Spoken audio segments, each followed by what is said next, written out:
Assalamualaikum warahmatullahi wabarakatuh. Hai, selamat pagi, siang, sore, dan malam buat kalian yang lagi nonton video ini. Jumpa lagi bersama saya Vina dalam video pembelajaran keterampilan berbahasa. Pada kesempatan kali ini, saya ditemani rekan saya yaitu Kak Isna akan memaparkan sedikit materi mengenai seluk-beluk menyimak. Untuk itu, mari kita simak videonya. Sebelumnya, teman-teman tahu nggak sih apa itu menyimak? Jadi teman-teman, menyimak itu merupakan kegiatan meresapi, mengolah, serta menginterpretasi suatu permasalahan dengan melibatkan panca indera seseorang. Selanjutnya, di sini kita akan membahas mengenai pengertian menyimak menurut beberapa para ahli.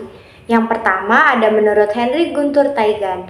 Nah, teman-teman, Henry ini menyatakan bahwa menyimak itu merupakan suatu proses kegiatan mendengarkan lambang-lambang lisan dengan penuh perhatian, pemahaman, apresiasi, serta interpretasi untuk memperoleh informasi, menangkap isi atau pesan, serta memahami makna komunikasi yang telah disampaikan oleh pembicara melalui ujaran atau bahasa lisan.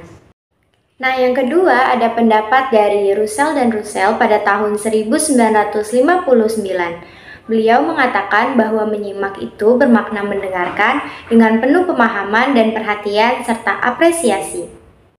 Nah, dari pengertian yang tadi sudah disampaikan, bisa kita simpulkan bahwa menyimak adalah suatu proses yang mencangkup kegiatan mendengarkan, mengidentifikasi bunyi bahasa, dan menginterpretasi serta menilai makna komunikasi yang telah disampaikan pembicara melalui bahasa lisan sehingga penyimak atau pendengar bisa memahami serta mengetahui makna yang telah disampaikan oleh pembicara. Selanjutnya kita akan membahas mengenai apa aja sih tahapan dalam menyimak.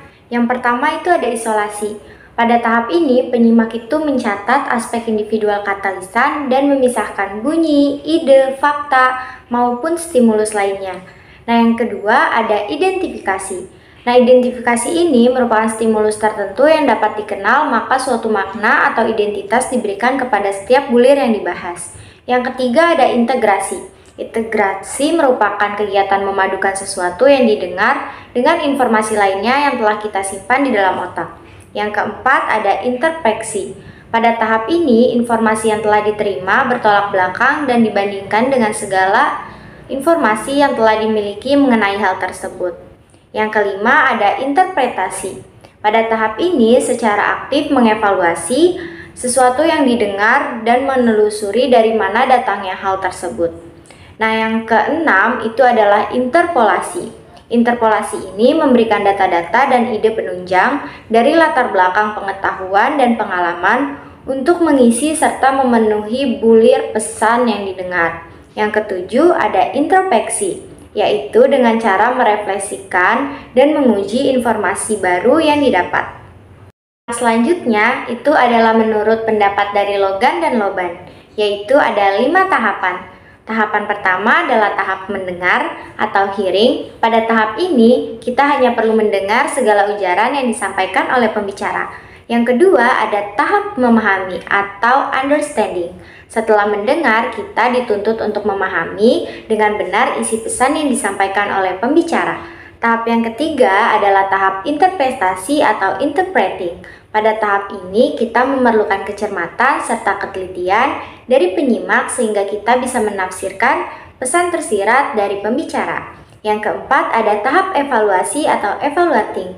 Pada tahap ini, penyimak harus mampu mengevaluasi apakah pesan yang disampaikan pembicara itu baik atau tidak.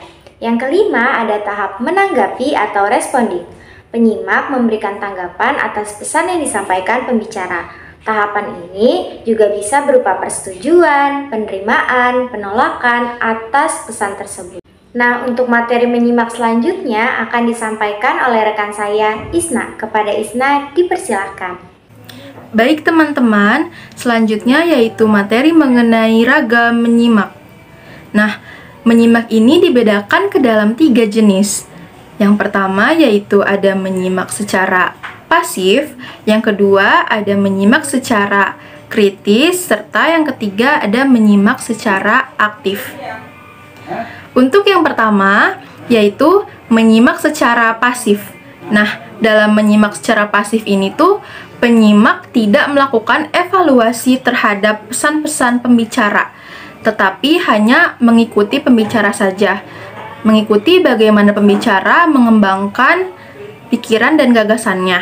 Nah, dalam komunikasi pasif ini, antara pendengar maupun pembicara sedang membangun sebuah lingkungan yang sifatnya menerima serta mendukung. Lalu, untuk yang kedua, yaitu menyimak secara kritis. Nah, menyimak secara kritis ini bertujuan untuk memahami, mengingat, dan menafsirkan setiap yang didengar. Menyimak jenis ini itu menekankan pada kemampuan berpikir kritis pendengarnya. Nah, penyimak kritis ini tuh perlu menilai secara cermat dan teliti tentang segala sesuatu yang disampaikan oleh pembicara, sehingga informasi yang diterima itu bisa dipercaya serta diandalkan.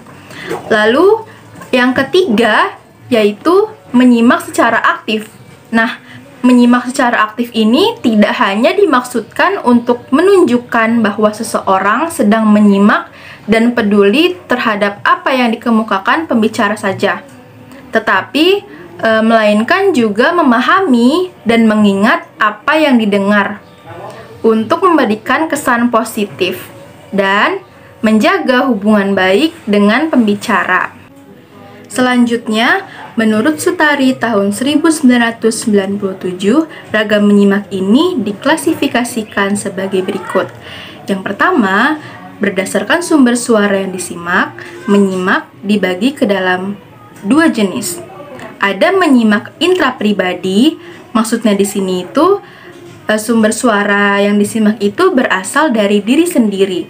Lalu ada menyimak antar pribadi, maksudnya di sini itu menyimaknya ini sumber suara yang disimak itu berasal dari orang lain. Lalu yang kedua ada berdasarkan taraf aktivitas menyimak. Menyimak di sini dibagi menjadi dua jenis. Ada menyimak taraf rendah, yakni sekedar memberikan perhatian, dorongan, dan menunjang pembicaraan. Serta yang kedua itu ada menyimak taraf tinggi. Maksudnya, penyimak mengutarakan kembali isi dari apa yang ia simak. Lalu, yang ketiga, berdasarkan taraf hasil simakan. Nah, berdasarkan hasil taraf simakan, menyimak ini dikelompokkan ke dalam beberapa jenis, yaitu ada menyimak terpusat, menyimak untuk membandingkan, menyimak organisasi materi, dan menyimak kreatif serta apresiatif. Lalu, yang keempat, berdasarkan cara penyimakan. Nah, menurut Tarigan, berdasarkan cara penyimakannya itu, menyimak terbagi menjadi dua macam, yakni menyimak secara intensif dan menyimak secara ekstensif. Lalu yang kelima, berdasarkan tujuan menyimak. Menyimak dibagi ke dalam beberapa jenis, yaitu ada menyimak sederhana, menyimak diskriminatif, menyimak santai, menyimak informatif, dan menyimak literatur. Baik, selanjutnya materi mengenai tujuan menyimak. Teman-teman, dengan menyimak, seseorang akan memiliki kemampuan untuk menyerap pengetahuan ataupun informasi dari apa saja yang ia simak. Menyimak juga dapat melancarkan ataupun mengasah keterampilan berbicara dan menulis seseorang. Nah, semakin baik daya ataupun kemampuan menyimak seseorang, maka daya serap pengetahuan ataupun informasi dari apa saja yang ia simak juga akan semakin baik. Baik, selanjutnya materi mengenai proses menyimak. Menurut Brown, ada 8 proses menyimak. Di antaranya yakni yang pertama, pendengar mengolah atau memproses bahan yang didengar, baik itu berupa tanda baca, intonasi, dan pola kata. Lalu yang kedua, pendengar menentukan tipe pembicaraan yang disampaikan oleh pembicara. Lalu yang ketiga, pendengar mencari tujuan dari apa yang dikatakan oleh pembicara. Lalu yang keempat, pendengar merecall latar belakang informasi dari pembicaraan yang berlangsung. Lalu yang kelima, pendengar mencari arti pesan dari pembicaraan yang telah dilakukan. Lalu yang keenam, pendengar menentukan maksud dan arti dari pembicaraan tersebut. Lalu yang ketujuh, pendengar mempertimbangkan informasi dari pembicaraan yang telah dilakukan tersebut. Lalu yang kedelapan, pendengar menyimpan informasi dari pembicaraan yang telah berlangsung tersebut. Sampai di sini dulu ya teman-teman video pembelajaran kita hari ini. Apa yang sudah dipelajari mohon diingat-ingat kembali ya. Jangan sampai lupa. Semoga sedikit ilmu yang Kak Vina berikan dan Kak Isna sampaikan menjadi keberkahan untuk kita semua. Terima kasih telah menyimak video ini sampai selesai. Sampai jumpa di pertemuan selanjutnya. Wassalamualaikum warahmatullahi wabarakatuh.